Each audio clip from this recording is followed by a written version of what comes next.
Random House Audio presents Be Happy Without Being Perfect. How to Break Free from the Perfection Deception by Alice D. Domar, Ph.D., and Alice Lesh Kelly. This is Alice Domar.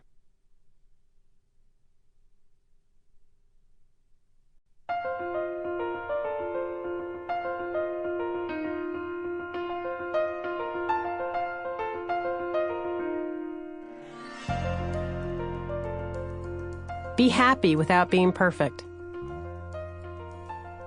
A few years ago, I met with Kim, a new patient. The first thing I do during an appointment with a new patient is to take a complete history, asking about physical and psychological health, family, relationships, career, stress levels, and health habits. Then I ask the patient why she has come to see me, and together we come up with a treatment plan. Kim told me she'd been happily married for 20 years. She loved and respected her husband, Ted, and they took pleasure in each other's company. Over the years, their sex life had decreased in frequency by mutual consent, but when they did make love, both felt satisfied. Ted had always been faithful to her. Ted worked in the financial world and made a very good living. This allowed Kim to be a stay-at-home mom, which she preferred and enjoyed. They had 4 healthy, happy teens who were all doing well in school and participating successfully in sports and other activities. Kim volunteered at her children's schools, had many friends, and had an active and lively social life. Kim was slender and fit, ran regularly, and had recently started weight training. She did not smoke and drank socially on the weekends. She had no history of depression or anxiety and no health problems. From what I could see, she appeared to be the model of physical and psychological health. All the time I was taking notes on her health history, I wondered what had induced her to make an appointment with me, a stress management expert. She seemed to have it all, and believe it or not, shrinks sometimes do envy their patients. What could possibly be bothering her? Finally, I asked her why she'd come to see me. Her answer floored me. Because every time I open a drawer or closet and see the clutter, I feel like a miserable failure. From my perspective, Kim's life seemed pretty perfect, but that's not what she thought. As she told her story, I saw a woman who was successful, lucky, smart, healthy, and well-loved. But Kim only saw the mess in the closets and drawers. Kim's anxiety level was as high as that of someone with a diagnosable health condition or a major life stressor. She was as anxious as some of the patients I've seen with heart disease or who have been laid off from their jobs. But it was her doing. The problem was in her mind. The only thing wrong with Kim's life was how she looked at it. Her cup was quite full, but the clutter in her mind made it feel half empty. She couldn't enjoy her nearly perfect life because she couldn't get past the small, imperfect parts. I wrote this book because Kim's story was so striking to me. I think about her all the time because nearly every patient I see does what Kim did, and what I do too. We judge ourselves more harshly than we would ever judge someone else. We bring high expectations to our roles, and we're terribly hard on ourselves when we don't live up to them. We feel like failures, and we allow that feeling to color the way we look at ourselves and our lives. We torture ourselves over forgotten homework, wrinkled clothes, and too many nights of takeout. We let our few slip-ups overshadow our many accomplishments. It's fine to want to be a good parent or keep a clean house or do an excellent job at work. There's nothing wrong with aiming high. It doesn't mean you have psychological problems. But if your expectations are so high that they detract from your quality of life, and if you can't be happy unless everything is 100% right, it's time to stop judging yourself and start appreciating what's going right in your life.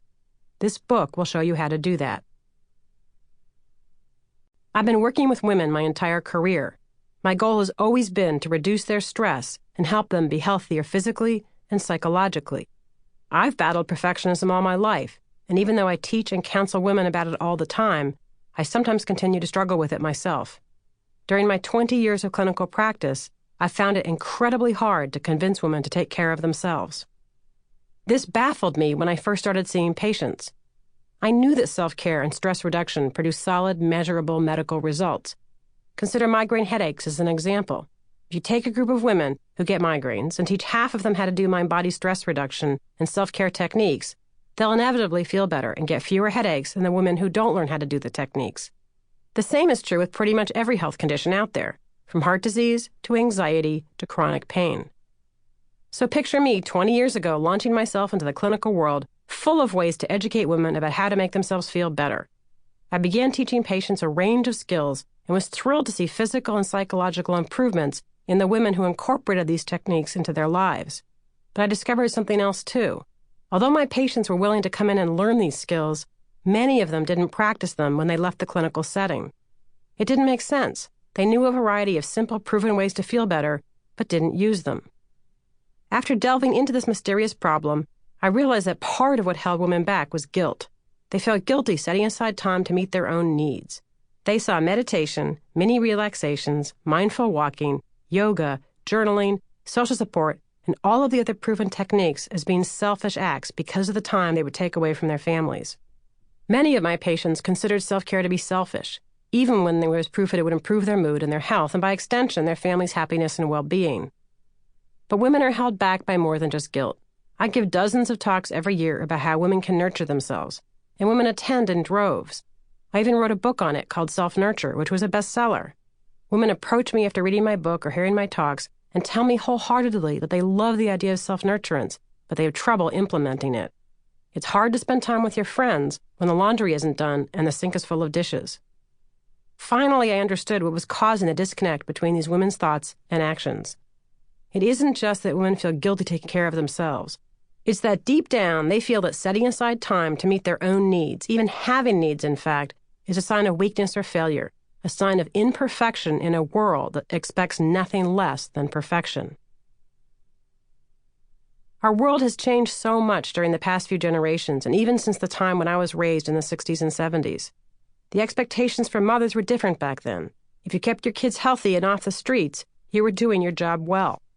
Today, you're considered a neglectful mom if your kids aren't signed up for sports, flute lessons, ballet, karate, swimming lessons, math enrichment classes, foreign language training, religious education, scouts, and the social justice club at school. I'm exaggerating a little bit about that, but not much. After years of exposure to completely unrealistic expectations being passed off as attainable, we create an image of what we should be, how our houses should look, how we should raise our children, how we should do our jobs. Whether we realize it or not, we create a long list of expectations that we hold ourselves to every day. Acknowledging that we have needs and that sometimes our needs deserve to come before those of our families, employers, and homes goes against so many of the messages we've heard and internalized for decades. To embrace your own needs and commit to self-care, you have to commit to changing some of your expectations about your life. You can be happier. You can take better care of yourself. You can feel healthier, more content, and more satisfied. These may sound like pie-in-the-sky goals, but you can achieve them far more easily than you realize. You can be happier by reframing your expectations and embracing an imperfect life. You can be happy without being perfect. I have provided a quiz that will help you determine how much of an influence perfectionism has in your life and which parts of your life are most affected by it. You can access the PDF file with this quiz at the end of Disc 2 by putting the disc into your computer. Adobe Acrobat Reader is required. 100 years ago, a woman's job was clear. Have children, keep them alive, get meals on the table, and take care of the house. If your house was clean and your kids were fed, people thought you were doing a good job. Now, in addition to those responsibilities, today's women have numerous others. Many work outside the home. We worry about our jobs, the quality of our relationships with our husbands, how our kids do in school, how our homes look, how we look, how much volunteer work we do, how much money we give to charity, how well our kids behave, and so much more. We're even responsible for our kids' social lives. A generation ago, our mothers didn't arrange play dates. Mom booted you out the door, and it was your job to find someone to play with while she did her housework or invited a neighbor over for coffee. No wonder we're unhappy. We want to excel at everything. But with so much to do, that's unobtainable. It's impossible to do a great job with your marriage, your home, your kids, your career, your body, your friendships, your health habits, and everything else. Yet that's our goal, to do everything well. And when we can't, we feel like failures. Canadian researchers Gordon L. Flett and Paul L. Hewitt wrote the book on perfectionism, so to speak. Their textbook on the topic is called Perfectionism: Theory, Research, and Treatment. They consider normal perfectionism as having a goal of flawlessness. Normal perfectionism is defined as striving for reasonable and realistic standards that leads to a sense of self-satisfaction and enhanced self-esteem. When perfectionism goes too far, it is considered extreme or neurotic, according to Flett and Hewitt. They write, Neurotic perfectionism is a tendency to strive for excessively high standards and is motivated by fears. Sample complete. Ready to continue?